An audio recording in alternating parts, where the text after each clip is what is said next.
खुलुमबाय बे समाव बड'लेण्ड इंखं टेलिभिजननि स्टुडिअ'आव आं मिथिका नार्जारि दिनै मोनाबिलिनि गाहाय रादाबफ्राव दङ।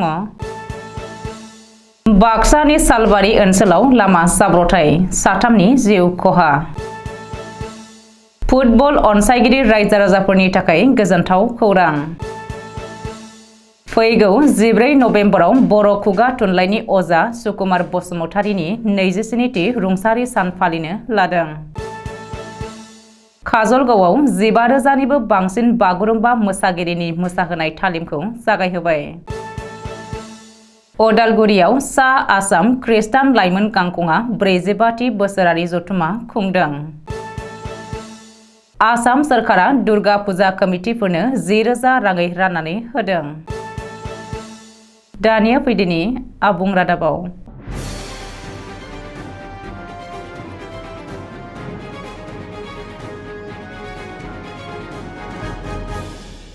बाक्सा जिल्ला सालबारिनि हासरायाव मोनायाव मटर साइकेलनि मोखांजों मोखां सौग्रावलायनायनि जाहोनाव 3 सुबुंनि जिउ खहा जायो। गिबियावनो जाब्रथाया बाइक आरो स्कुटिनि गेजेराव मोखांजों मोखां सौग्रावलायनायनि जाहोनाव जिउ गोमायो। रुपुहि बागमारानि 60 बोसोर बैसोनि सुबेन बसुमतारीया गोब्राब जोखोम जानाय हालोदाव सुबेन बसुमतारीखौ हाखु दाखुयै बरपेटानि फखरुद्दीन आली आहमेद देहा फाहामसालियाव थिसनदोंमोनब्लाबो जोबथारनायाव जिउ गोमायो सुबेन बसुमतारीया। गुबुन मोनसे जाब्रथायाव हासुरानि एलपि स्कुलनि खाथियाव केटिएम बाइक आरो एमटि बाइकनि गेजेराव जादों। बे बाइक गंनैनि गेजेराव मोखांजों मोखां सौग्रावलायनायनि जाहोनाव जायगायावनो जिउ गोमायो 19 बोसोर बैसोनि दैमा बसुमतारी आरो बरपेटा फखरुद्दीन आली आहमेद मेडिकेल कलेज आरो हस्पिटालाव जिउ गोमायो लोखिबाजार लादांपारानि 19 बोसोर बैसोनि सुजित बसुमतारीया। बे जाब्रथायाव 3 सुबुंनि जिउ गोमानायखौ लानानै गासै ओनसोलाव गिखांनाय सोमजिदों। मख'नो गोनांदि सुबेन बसुमतारीया रुपुहि एबसुनि बारग' आफादगिरिमोन।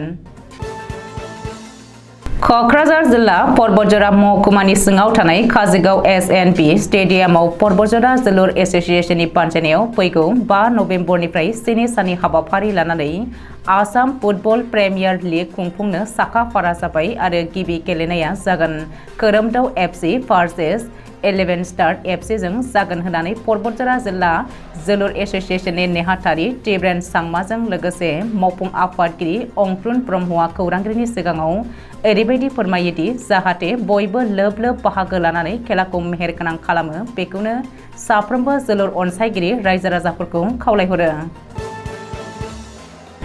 बाक्सा जिल्लानि बरमा सा दैखेलि गुदि फरायसालिनि लांगोनायाव बरमा प्राइमारि बर' थुनलाइ आफादनि बानजायनायाव फैगौ 14 नबेम्बर 2023 खालाराव बर' खुगा थुनलाइनि अजा सुकुमार बसुमतारीनि 27थि रुंसारि सान खुंनो लादों। सानसेनि हाबाफारिजों मेहेरगोनाङै खुंफुंनो लानाय बे हाबाफारियाव रुंसारि सुकुमार बसुमतारीनि मुसुखायाव बिबार बावनायजों लोगोसेनो बरमा गुदि बर' थुनलाइ आफादा बर' खुगा थुनलाइनि अजा सुकुमार बसुमतारीनि सायाव मोनसे सावरायमा मेलबो लानाय जादों।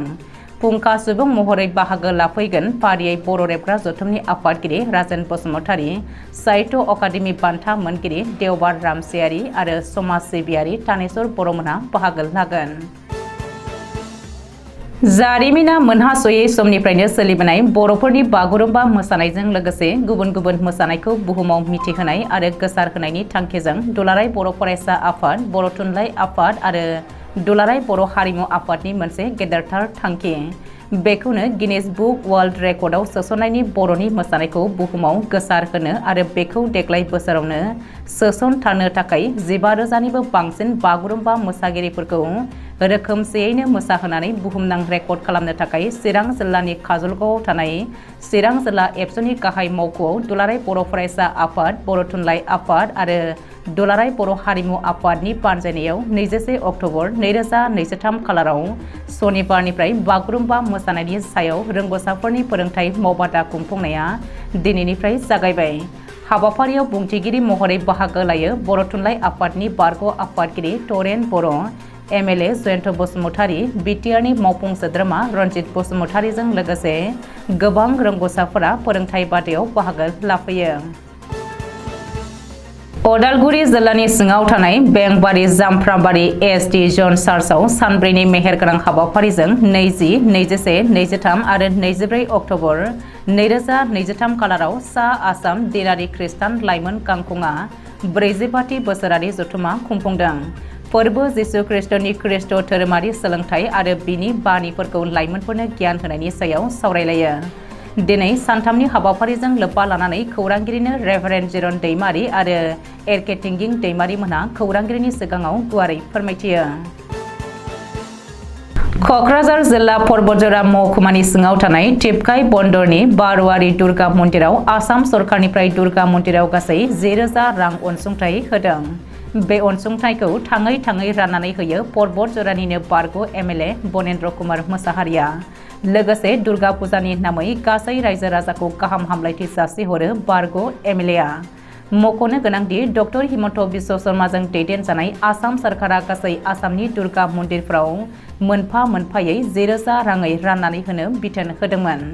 बेखौ लानानै दिनै 5 नं परबतजरा बियाबनि सिङाव रुपसियाव गासै मोन 25, गलगन्जआव मोन 4खौ होनानै बिलासिपारा सोनाब फारसेथिं गासै मोन 9 फुजा मन्दिराव हैनो थांगासिनो दं होननानै बारग' एमएलए बनेन्द्र कुमार मोसाहारिया फोरमायथिदों। दिनै मोनाबिलिनि रादाबा एसेनोसै। गोजोन्थों।